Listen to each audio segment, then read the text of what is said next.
ফেলে ব্যাংক থেকে টাকাটা তুললাম, টাকা তুলে পুরো এসিতে পুরোটাই দিয়ে দিলাম, সবই তোমাদের ভালোবাসার জন্য। আর আমি ছোট্টখাটো একটা অনলাইন পার্ট টাইম জব করছি, আর তোমাদের ভালোবাসায় যেটুকুনি জমিয়েছি সেটা দিয়েই আমি আমার সংসারের যাবতীয় খরচগুলো চালাই।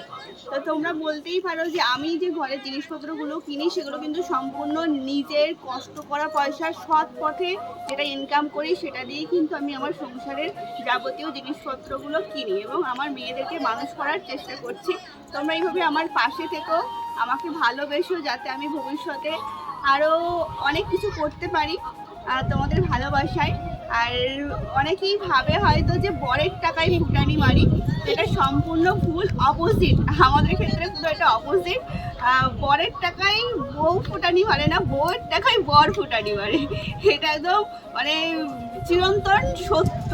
মানে আমার মেয়ের এটার বলা ঠিক নয়, এটা বেশি বাড়াবাড়ি হয়ে যাচ্ছে, এক্ষুনি মেয়ের মাথায় হাত দিয়ে বলতে যাচ্ছি।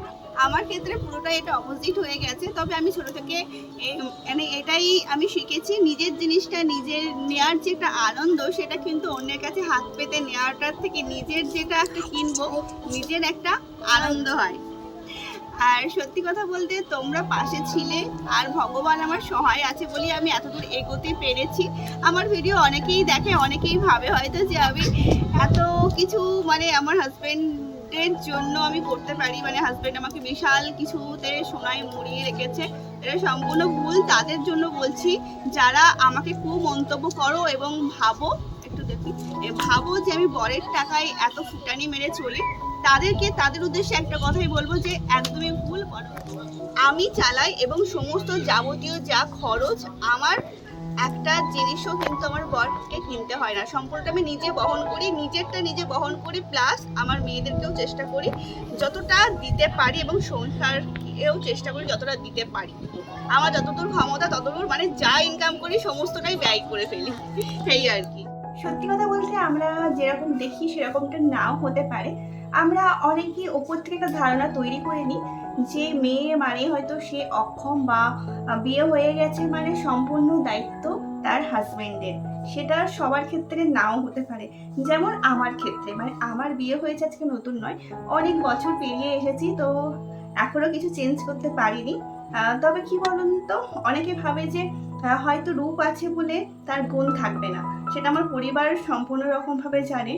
আর আমি এটা সম্পূর্ণরূপে বিশ্বাস করি যে এইখানে আমার মতো একটা মেয়েরই প্রয়োজন ছিল, তাই ভগবান আমাকে এই বাড়িতেই পাঠিয়েছে। না হলে এই সংসারটা পুরোপুরিভাবে ভেসে যেত। কারণ শুধুমাত্র একটা ঘরই দাঁড় করানো ছিল, একটা ঘর থাকলেই তো হয় না, একটা সংসার করতে গেলে সংসারের যাবতীয় অনেক জিনিসের দরকার, শুধু একটা ঘর থাকলেই কিন্তু সংসার করা যায় না। তার জন্য একটা সংসার মানে নামটা একটা 4 অক্ষরের হতে পারে, কিন্তু সংসার মানে একটা বিশাল বড় দায়িত্ব, আর অনেক কিছু নিয়ে সংসারের খুঁটি নাটি জিনিস, একটা ঝাঁটা থেকে আরম্ভ করে একটা জুতো থেকে আরম্ভ করে সংসারের প্রচুর প্রচুর জিনিস লাগে। তো এখানে ভগবান আমাকে এনে ফেলেছে, তো যার জন্য আজকে সংসারটাকে আমি দাঁড় করাতে পেরেছি সম্পূর্ণ নিজের প্রচেষ্টায় এবং সৎ পথে। আর ভগবান তো আছে, আমি ছোট থেকেই ভগবানকে প্রচণ্ড পরিমাণে বিশ্বাস করি, তো সত্যি ভগবান আছেন। তো তার জন্য আমি আমার সংসারটাকে সুন্দরভাবে গুছিয়ে নিতে পেরেছি। ভবিষ্যতে আরও অনেক কিছু করার ইচ্ছা আছে, তো দেখা যাক কতদূর কী করতে পারি। তো আপনারা সকলেই আমার পাশে থাকবেন, আমাকে এইভাবেই ভালোবাসা দেবেন। আমি তো একটা এটার পাশাপাশি তো, কারণ ইউটিউবটা তো সবসময় নয়, এটা থেকে যে সবসময় যে ইনকাম আসবে তাও নয়, তো তার জন্য আমি একটা পাশাপাশি একটা ওয়ার্ক ফ্রম হোম আমাকে একটা কাজ করতে হচ্ছে, সেটা আমি একটা পার্ট টাইম হিসেবে কাজ করছি। তো দেখা যাক কতদূর কী করতে পারি। আর আমার হাজব্যান্ড সকাল থেকে রাত্রি পর্যন্ত প্রচণ্ড পরিশ্রম করে, কিন্তু পরিশ্রম করে সেটা লাস্টে কি হয়, নিটফল জিরো। কাজ করে সেটা জানি, কিন্তু মানে হিসাবটা ঠিক করে করতে পারে না, সম্পূর্ণটাই জলে ভাসিয়ে দেয় আর কি। মানে চারিদিকে শুধু ধার ধার ধার, আর আমি আছি সমস্ত শোধ করার জন্য। মানে একটা বাড়ির বউয়ের যা কর্তব্য, আমি একটা বাড়ির ছেলের দায়িত্ব কর্তব্য পালন করি, প্লাস বৌমার দায়িত্ব পালন করি, প্লাস মায়ের দায়িত্ব পালন করি, প্লাস হচ্ছে আমার স্বামীর দায়িত্ব স্ত্রী বহন করে, মানে স্বামীকে স্ত্রী বহন করে নিয়ে চলে। এই আর কি, আমার জীবন এইভাবেই চলছে। দেখা যাক কতদূর কি করতে পারি। চলো টাটা।